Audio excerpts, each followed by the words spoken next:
every day we are learning more and more just how dark this world really is, and a lot of the things that have been at work.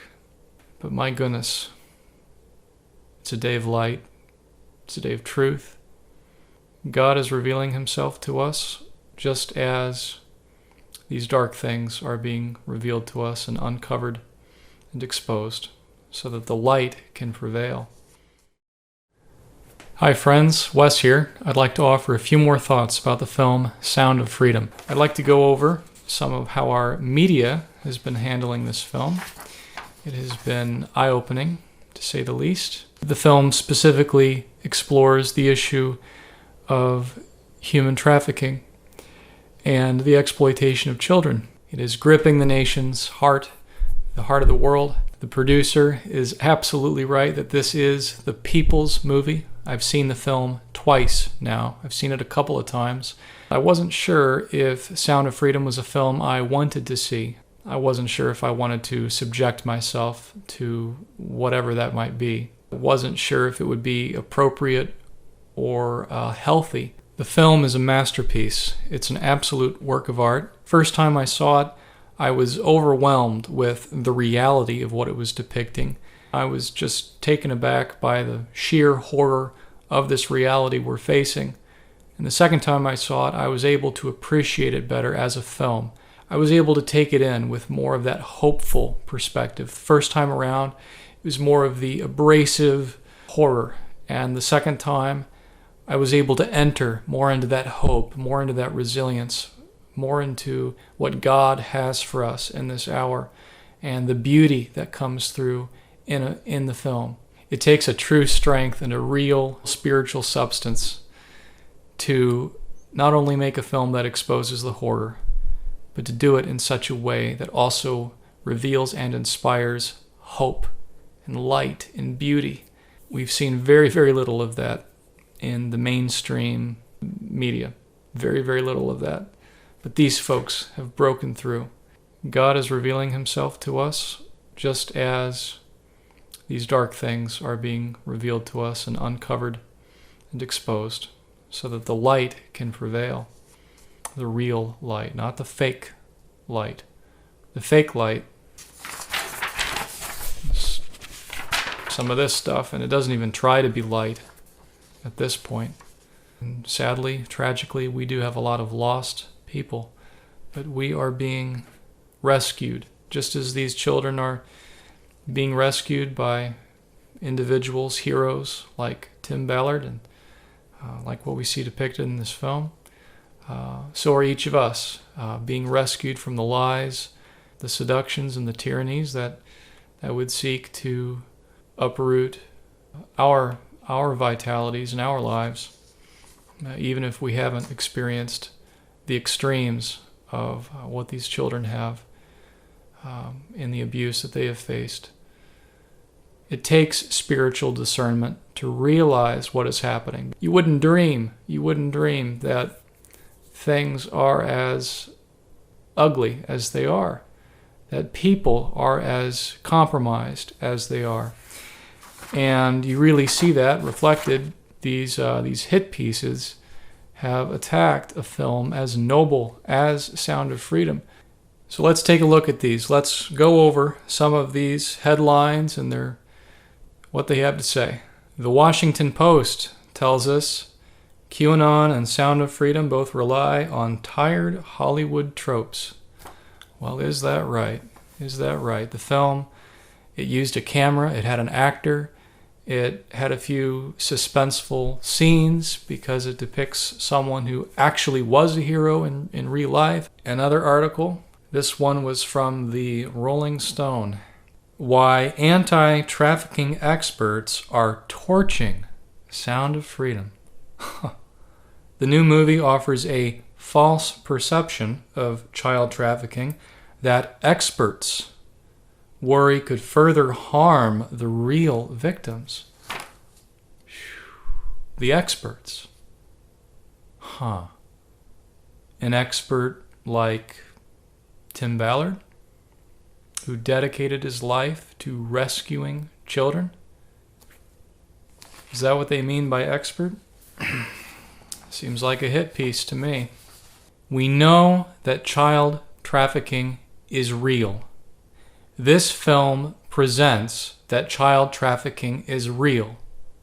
So tell me, Rolling Stone, how is it a false perception to present a story that shows us that child trafficking is real? You're telling me that there are experts. Oh, they're out there. There are experts out there. There are the wise ones out there that have evaluated all of this, and they're here to tell us that someone who actually has rescued children is what? Is someone who rescues children? Is it really worth it to you? These authors who are writing these things? Here's another one. Anti-trafficking film, actually QAnon propaganda. All right, this film that told a story about real-life events, we're going to demean that as propaganda, as though this film is rallying an audience behind a cause that isn't worth our absolute respect and commitment to. Sound of Freedom is outperforming, but experts, here we go again, on the experts. Experts say the film has nefarious intent. The experts, the experts say the film has nefarious intent.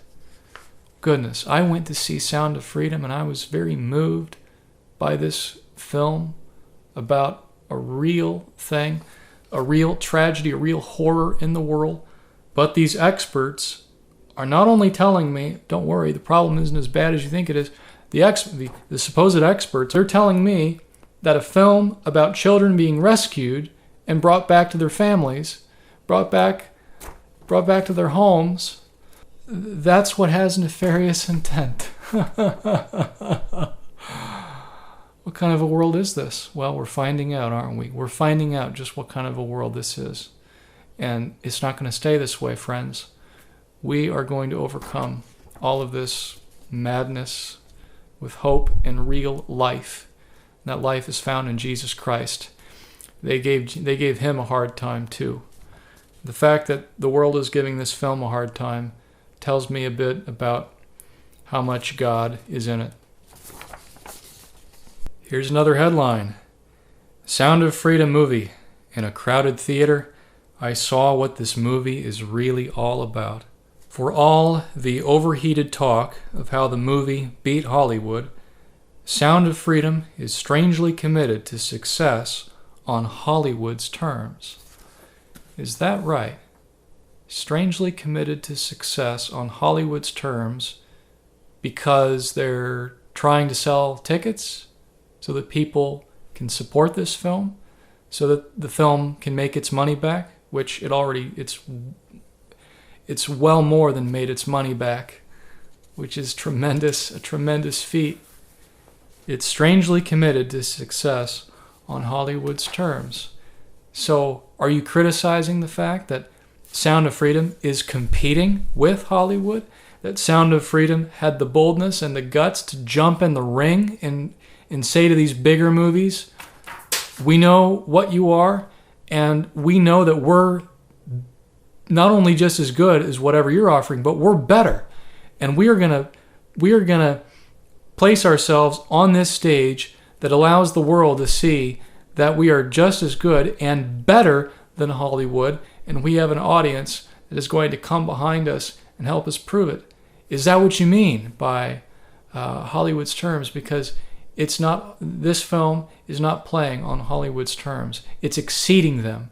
If by Hollywood's terms you mean that we have a marketplace in which people make choices about which films they go to see in the theater, if that's what you mean by terms, then, well, yes, there has been a monopolistic dominance of theatrical films by the 5 corporations or however many that own most of the media, 95% or whatever percentage is.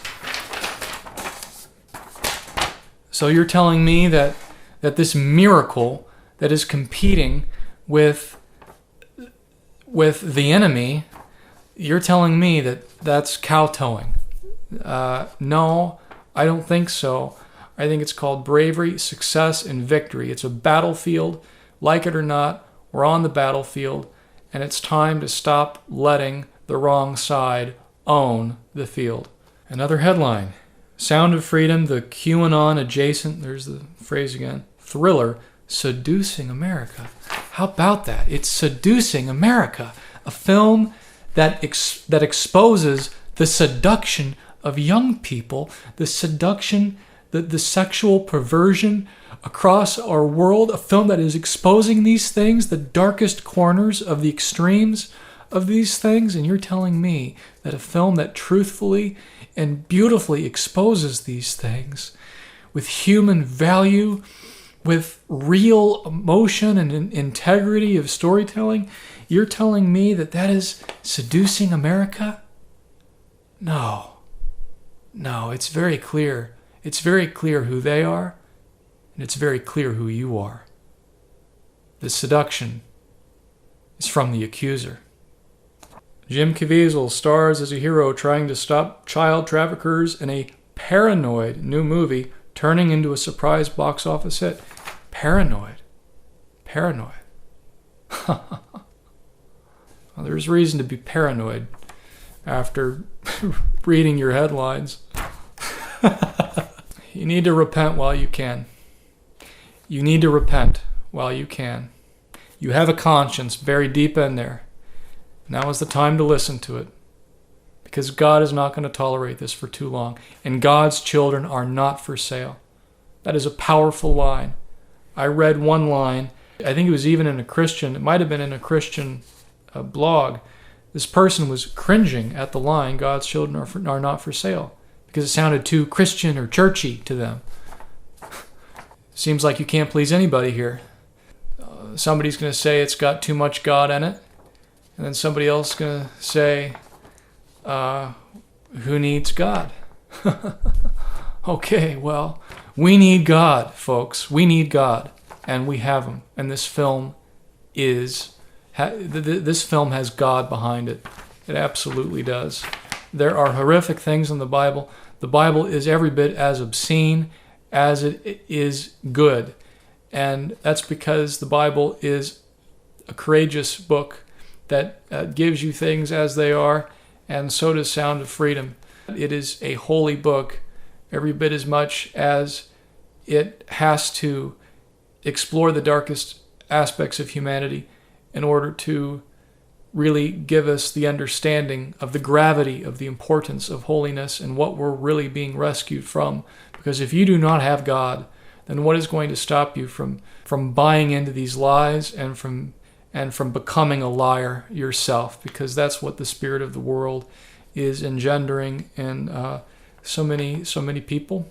We have a whole lot of people who haven't become journalists or haven't become this or that, who haven't become successful in a way that is esteemed by worldly notoriety, because they have preserved their integrity. And that is true of the people that are involved in making this film.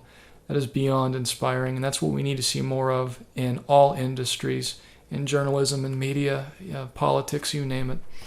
Now this is shocking. This line is shocking.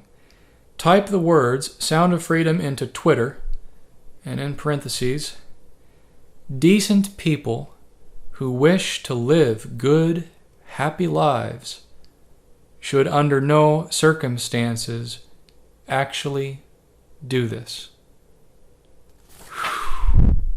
Wow. We know who you are. You are the seduction. You are who is seducing America. You are what is seducing young people and lying to children, lying to families, lying to people, telling people they can do whatever they want, telling people that their sexual behavior doesn't matter, telling them that the most sacred aspects of who we are for our own gratification, our own manipulation of other people? No! You are the problem. Don't you dare come against righteousness another moment. Don't you dare, because there is a God. There is a God. You have forgotten how to respect your own self when you succumb to lies. Type the word Sound of Freedom into Twitter, and the search will yield dozens of triumphant reports crowing about the improbable victory of a film. And this writer is saying that decent people who wish to live good, happy lives should under no circumstances actually do this. Well, guess what? I guess that means that a decent person who wishes to live a good, happy life didn't write this article. There was one article that got it exactly right, and there are many articles and more media that is getting it exactly right. And they say, media's attacks on Sound of Freedom squander rare opportunity to shed light on modern-day slavery. That's exactly right. There's plenty to be disturbed about when it comes to some media outlets' dismissive and damaging reactions to the sleeper summer hit film, The Sound of Freedom. That's exactly right. But beyond warranted complaints over the unfairness and typical progressive media mumbo-jumbo, there's a tragic component of the overt attempts to malign the movie as QAnon adjacent. And it could very literally squander a rare opportunity and cost lives.